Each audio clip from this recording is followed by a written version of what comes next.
En Genèse 2 et 3, la Bible étend à toute l'humanité la double expérience d'Israël, à savoir, l'homme est aimé de Dieu.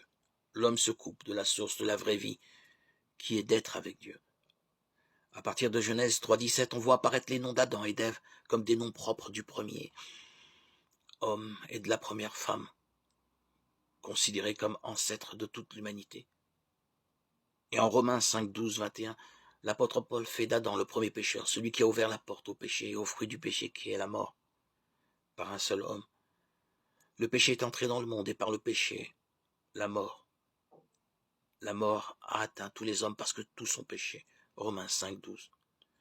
Cette phrase a servi de base à ce qui fut plus tard la doctrine du péché originel. On peut la résumer ainsi.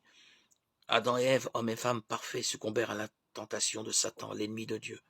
Eux qui devaient être immortels ne furent plus alors que de pauvres mortels soumis à la peine, aux séductions du mal. Genèse 3, 16, 19.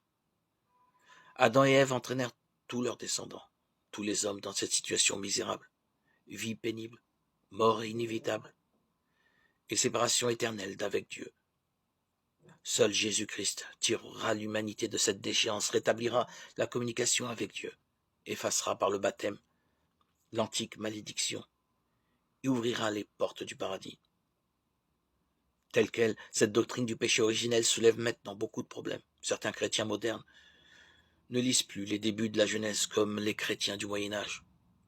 Beaucoup de chrétiens modernes ne cherchent plus une explication du mal dans notre monde qui devrait être bon puisque créé par Dieu. Comment est venu le mal, le vrai mal, le refus de l'amour? À cette question, beaucoup de chrétiens répondent. Le mal existe, mais le mal est mystère. C'est une force dont le secret dernier nous échappe.